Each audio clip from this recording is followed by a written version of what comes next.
Okay, so today we're going to do a little review of brushes, and we're going to learn how to do some more advanced things with brushes. So I am teaching as I'm recording, so this is going to be not the best video, but I'm going to do my best. Okay, so I'm going to start off with a new document. It's letter. Notice it's RGB, or it's not RGB, it's CMYK because it's ready for print. So the first thing I'm going to do is I'm going to make sure that I'm not in Essentials work group. I'm going to go to Essentials Classic because Essentials keeps it simple. Essentials Classic gives you, see how you get less tools? Essentials Classics, you get a little bit more tools, and we're going to do a little bit more sophisticated stuff. So I'm going to make sure I have more tools. I'm going to grab the paintbrush tool, and I'm going to just go like this and make a simple paintbrush, okay? The nice thing about this is you don't have to have a super smooth, like you don't have to be really, really good at moving your mouse because Illustrator smooths it out. So if you go like this and it's kind of shaky, when you let go, see how it like smooths it out a little bit? It doesn't have to be perfect, okay? Now, if I grab the selection tool and I select this path, I have some options up here. By default, it drew this with a 5-point round brush. Okay, I could make this a 15-point round brush.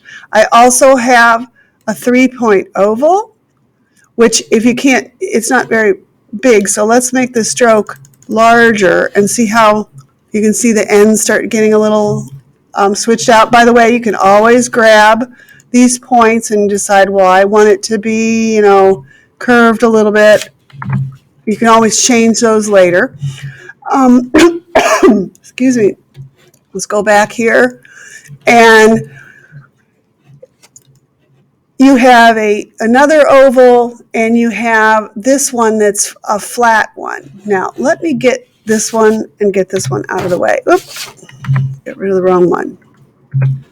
Okay, so I'm going to go back here. Now, in addition to that, you can go down here and choose the basic one, but I will tell you that when you go to draw again, that doesn't stick. So come on. See how it goes back to the other tool? So be aware that if you select any of these, they'll stick. So like in other words, you draw with this one, you draw with it, and then when you draw again, it'll get that one again. If you draw with this, see how it doesn't stick on there? It's not until you go back and select it and then go and choose this that it'll go back to that one. That's the only one that does that way. We also have, let me grab and pull those down. These are the ones that are preloaded for you. You have certain brushes. If I have this one selected, if I click here, and again, let's make this just a little bit thicker, you can see that you can, I don't want to do that yet. You can click on here or click on here, and you can see you can have some of these brushes. Now, notice that brush is made to simulate like a fan brush so that it's spread out, and you can change some of the settings. You can also make this bigger if you want to. Okay, so and you don't have to go with 1 point. You can also go smaller than 1 point, and so that's something that a lot of people don't realize is that you can go really quite small with your brushes. So just because the brush doesn't say that it'll go that lower, you can actually, it's all math, and you can change it. Okay, now I'm going to rubber band select and just get rid of those so we can look at this one, these ones here. So I'm going to grab this one. I'm going to go back down here and choose, let's grab this flat brush, and I'm going to make it just a little bit bigger so you can see what's going on here. Okay, so if I grab here, by default it's the uniform. In other words, it's the same all throughout. Okay, if I grab here, I can make the point get smaller at the beginning, smaller at the end, and big in between. And with this flat one, that doesn't seem to be changing too much. So let's just take it to a round brush and then go here and, well, okay, I'm going to go back to the basic one. I'm going to choose basic, and I'm going to make it a little bit bigger.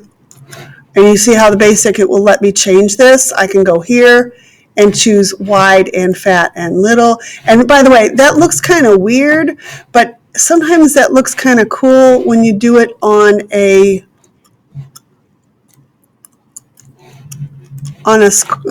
square off area. See, that kind of gives it an interesting look, okay? So you've got all these variable width ones, and they will change. Come on.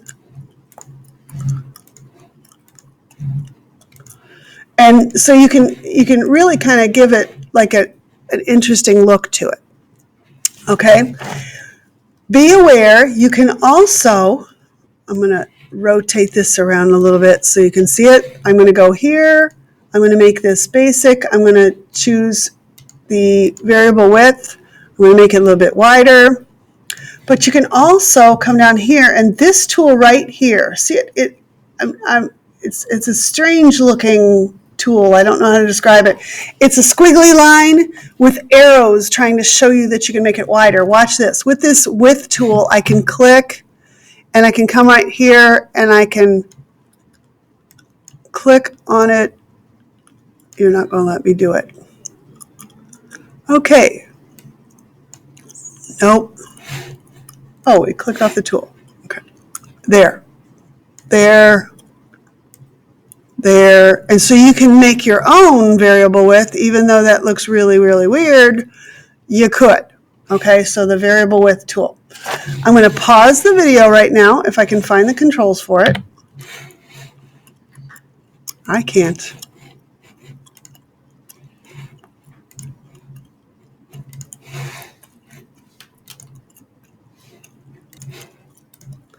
All right, so I'm going to rubber band select these and delete them. I'm going to come back here. Okay, so I'm going to draw myself another little thing here. And again, select it. Now, so we talked about the brushes that load already, okay?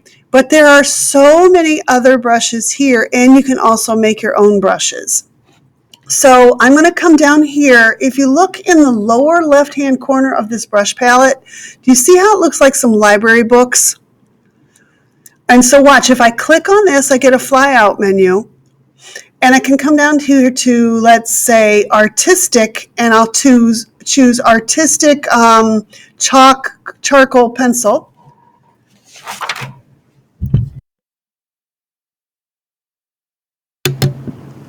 Sorry, I had to pause my video to sneeze.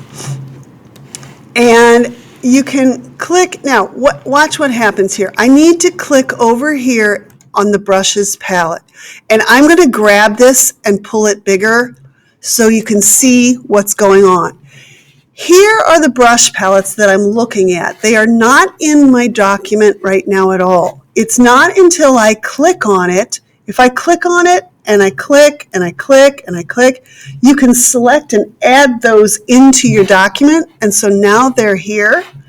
And the nice thing is, I'm going to teach you this a little bit later, but you're going to be able to make your own brush set. So if there's a brush set that like, okay, I always like this one and this one and this one open, and then you make it into a brush set, you can automatically just open those up. Because if I create a new document right now, watch how this happens, guys, because you're not watching me. I'm going to click on create and see how there's my new document, and notice I have no brushes in here again. So it's not until I click and import the ones that I want in that they show up. You can also, to clear off things, you can say, well, I don't want this one at all, and you can delete that one. And you can click on this one and delete that one, okay? So you can delete ones that you don't want, and so you can make it so that you just have the ones that you can need. You can never get rid of the basic one, though. Okay? All right. And while I'm at it, I might as well show you how to make your own brush set. So watch here. I'm going to come up here to this flyout menu right here, this little hamburger flyout menu. I'm going to click, and I'm going to come down to Save Brush Library. And I would notice it's going to save it as an AI file. So it's an Adobe Illustrator file, but notice it's going to save in your roaming profiles, which basically gets saved on the hard drive on this computer, okay? Now here's the problem though. We don't have roaming profiles turned on, and you certainly don't have a roaming profile for when you go home. So those will not save when you go to open up. They won't show up in your user profile. So let's just call this right here. I'm going to call it sample charcoal. I can spell charcoal. Okay, and I'm going to go ahead and click save. So now, if I go back here to this original document, and I go down here to the library, if I click and hold here and I go down to user defined, notice that sample charcoal shows up here, okay? The catch is though, you won't be able to access this if you switch to the computer next to you, and you won't be able to access it if you switch to the computer at home. Okay, so to do this another way, let me show you how we would do this here, okay? First of all, I need to make sure that Drive is connected. So I'm going to type Google Drive, and you'll see it's already running, so I have my Google Drive connected. Now I'm going to go here. I'm going to click here, go to Save Brush Library. Instead of having it go to the Brushes folder where Adobe is used to saving it on your computer, I'm going to go here to my Google Drive. I'm going to go to My Drive. I'm going to go to my graphic design folder. And then this time I'm going to call it Sample.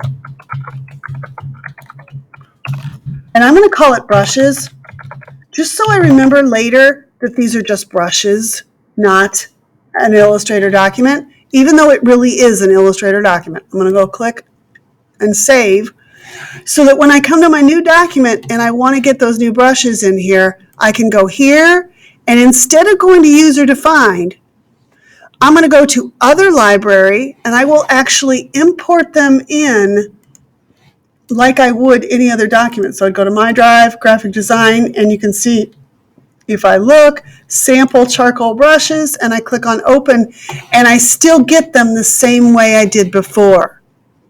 Okay?